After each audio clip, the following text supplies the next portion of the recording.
Welcome, you are joining Kyle McLean and Ross Chalmers immediately after Rangers have won 3-1 at Ibrox against Dundee in the league. Ross, we'll just get straight into it. Rangers got off to the worst possible start, conceding a very, very poor goal. At that point, I was thinking this is not ideal. That's the last thing you want to do is give Dundee an early goal, sit into it. But Rangers reacted pretty quickly, pretty confidently. I'll give you credit. You were not fazed at all by us conceding that early goal. But yeah, the first goal, Cyriel Dessers, a guy who, not flavour of the month, perhaps I think it's fair to say, but obviously we have no choice but to play him up front. What did you make of Dessers' goal for Rangers today? Yeah, I was actually quietly confident after Dundee scored. I'm not really sure why. I didn't think Dundee's shape off the ball today was going to cause a lot of problems, so I thought we would always get back in the game. I thought Dessers actually does really well for that goal. It's really good footwork to get the shot off initially, yeah. and he gets a little bit of luck with the rebound that deflected back into his path, and that's what you want from a striker in that situation. Don't you just weak foot, put your license through it, put your foot through it, and hope for it to go in the back of the net. And it does. Is it maybe a wee bit fortunate that there is a deflection that goes through, but I thought that was really good from Dessers. And I actually thought he started the game okay today. Overall, actually, I thought his performance was pretty good, which is what we're wanting to see from Dessers with Daniil out now. So, yeah, I think he earned a little bit of luck with that goal, Kyle. I'm glad he got it. So, yeah, it was a good response from Rangers because, yeah, the first goal from Dundee was really poor and Rangers did respond pretty eminently. Yeah, I think it's good for Dessers. If we're going to have to rely on him centrally for the next few games, it's going to do him the world of good getting a goal for his confidence. Look, the next action point we'll come on to was the penalty that Rangers were awarded. We love those words, penalty to Rangers. Obviously on social media you see a few things, people questioning it, etc. I think we could even see before it was awarded in VAR. I'm actually surprised that the referee didn't give it immediately. But yeah, clear penalty for you. Yeah, I think it's a pull of the shirt, isn't it? So, it's one of those ones now where it's just outside of the context of Rangers. I'm not really sure why defenders continue to do this in the box. VAR is going to catch it. So again, it's from a Dundee point of view. I'm sure they're looking at that and thinking, why have we given Rangers a way back into the game like that? We've gifted them the penalty, really. It comes from a good corner in. We're causing problems, and yeah, Abdallah Sima, he showed for this third goal that maybe that's why they pulled him right for that penalty. So. Yeah, look, again, James Tavernier steps up when we need him. It's 1-1 and he puts the penalty away, and I think the lift in the stadium at that point was apparent. I think the players really responded to that to get the third, actually. I think Rangers were able to really respond to going down really well. They got that second goal and the crowd got right behind them, and you've seen in that first half that Rangers were playing some really electric football, actually, some really good stuff. They probably deserved to go up more than they were at half-time, so yeah. Again, really good penalty from James Tavernier, and it settled the nerves. That's the best way to put it. Yeah, I think you made a fantastic point there. It's been a long time since I've been at Ibrox, and I've seen the fans responding like that to a bit of play. There was that excellent bit of play. I think the ball came off the bar. We had a couple of shots, but it was really, really good to see the fans and the supporters, getting behind the team like that, because I feel it has been a while. And Clement touched on it when he first came into the club. I think that was 12 games he's had now. He wants to get that synergy back. Okay, there's still the odd rumble and grumble from the stands, but I think it is getting better. There's a lot more positivity going towards the team. You touched on it a wee bit there. The third goal for Rangers, absolute bullet of a header by Abdallah Sima. How impressed were you that the fact that Rangers, okay, albeit one was a penalty today, but that's us got 2 goals from set pieces? I feel like it's been ages since we have scored at a corner like that. How happy were you that we finally scored from a corner, basically? I think set pieces are really, really important in modern football, and I think it's something we've felt as fans that we don't do enough of. I think in both boxes, I think sometimes we feel we don't defend them well. You've seen that for the first Dundee goal, right? And we feel sometimes we don't have enough of a threat in there. Yep.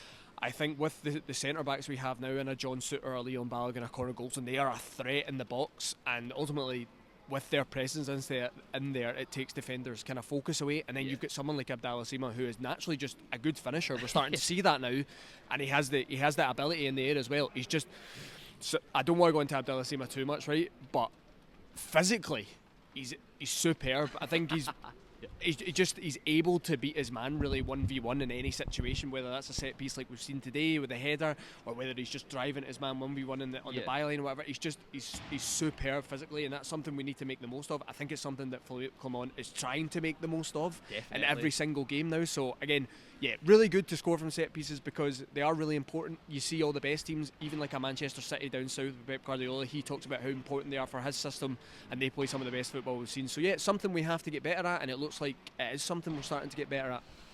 Yeah, agreed. You could see the manager wanting the ball out wide rather than, a couple of times I think I may have picked this up wrong, but he was certainly frustrated that we were playing it out from the back. He looked like he just wanted the ball punted straight to Sima out wide. But look, the next action point we'll come on to talk about, it was virtually the last kick of the second half. Mr. Clancy gets involved, is called over to the monitor after awarding Cifuentes the yellow card. What was your thoughts having seen a grainy replay back of it? Do you think that it was a red card? Do you think Rangers will appeal it? There's those rumours going about that if we do appeal it, he might be able to play in the League Cup final. I think we'll need to confirm that, but was it a red card for you? Well, on the appeal, if that is the case, that they can appeal it and potentially have Cifuentes play next weekend, then they will do that, right? I've seen it back, not with great images, to be fair. The way I always put this, Kyle, is, and I said this to you in the Gantry today, if it's the other way, you're probably screaming for a red card. So I think it's one of those ones that Jose Cifuentes, he's just a bit late, and I wouldn't say lazy, it's just a wee bit careless. He's left his foot in there, and ultimately he's given the referee a decision to make, or he's given the VAR team a decision to make, and he's been sent off. It's not one of those ones I'm going to scream that it's just never ever a red card. I can see why it's been given, unfortunately, and yeah, like I said, if it was the other way, I'm screaming for a red card. Yeah, it is interesting. I think it's the intent for me. I don't. There's clearly no malicious intent for me for it, and that's what makes it a yellow card. I think he should have stuck with the decision. But when you see the manager going right over to the monitor, isn't the manager, the referee going over to the monitor? I think Clement nearly went over the monitor a couple of times a day. But yeah, when you see the ref going over like that, you know it's going to get overturned. But again, totally see if it's your team, then you're getting it. Look, the next point. There was a couple of interesting substitutions in the second half. We saw Dujon Sterling come on. We also saw Ross McCausland come on as well for Cantwell and Matondo, who I didn't think had a particularly good game first half. There's an argument he was playing out of position. Let's talk about the second half sort of in general. I was quite pleased with that performance. You could see that they were playing for each other. There was a bit of grit, bit of determination. Did you see that as well, Ross? Yeah, I first of all, in the lineup for the second half, I thought it was really interesting. I don't think anyone's seen a Dujon Sterling coming out and playing in a midfield too, so that was, and fair play to the manager, it's worked, right? I think the idea was to kind of pack the midfield with a Lundstram and a Sterling who are essentially just going to break things up in there. Don't let Dundee come through the middle and force them wide, and it worked because Dundee weren't able to really create anything other than the time where Tav tried to knock it down for them in the box, which the nerves for me at that point were all over the place. But yeah, I was more impressed with the second half today from Rangers than the first. The first half was some terrific football. It was really good to watch, but I thought that was a real Clement type of performance, that second half. I think the manager will be really proud of his players tonight. I thought Rangers still carried a real threat in that second half. Yeah, and I understand that, Rangers should always win a game at home to Dundee, right? But being a man down is very, very difficult to play in. It doesn't matter the opposition you're against, and they done really well to kind of negate that. So I would give them a lot of credit for that second half, and I think the thing that encourages me the most is it looked like a real team effort out there. I think John Lundstram summed it up.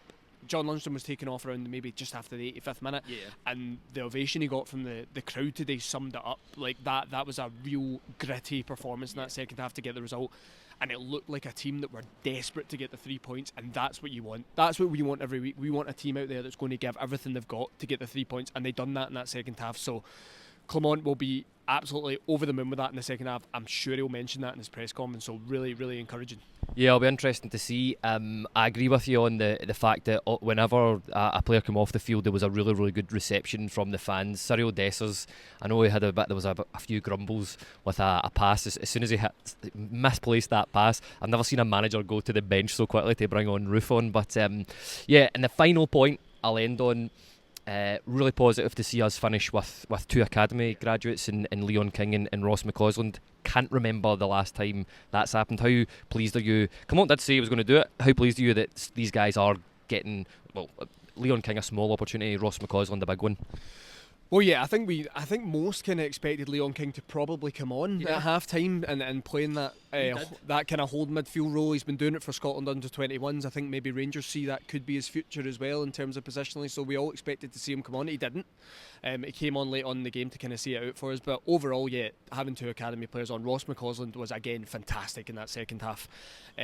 What I'm really impressed about Ross McCausland is his kind of game understanding and what he needs to do at certain points in the game. He's very good if the ball comes into him, winning fouls, taking the pressure off. So that really impressed me about him today. But yeah, to see 2 academy players on the pitch when you're grinding out a performance, that will give all the academy players, including those on the pitch, the confidence from their manager that Philippe Clement feels that I need to see this game out, and I'm going to bring academy players on to do it. That's really good, and it's great to see as a fan, isn't it? You love seeing one of your own, as they say, on the pitch, giving it all. And you've seen Ross McCausland at the end with the young fans and things like that. It's really good to see. He's obviously loving every moment of playing for Rangers, and there's a wee bit of yourself in there that looks at him and thinks, wish it was me. Aye. Right? That's the way you always think of it. Could have been me. So no, really good, really good, and I'm hoping Leon King maybe gets a wee bit more of an opportunity as we go forward. Yeah, we'll see. Well, especially the way the squad is at the minute. We're down to the absolute bones, and it's the 9th of December? I've not opened my advent calendar yet. But listen, that just about wraps it up. It could have been really tricky for Rangers going down to 10 men. It's just in the first half. Really good result, really good grit, really good resolve. We will be back tomorrow at 8:30 with Scott Patterson and the crew, so make sure you check that out. And thank you and good night from Ibrox.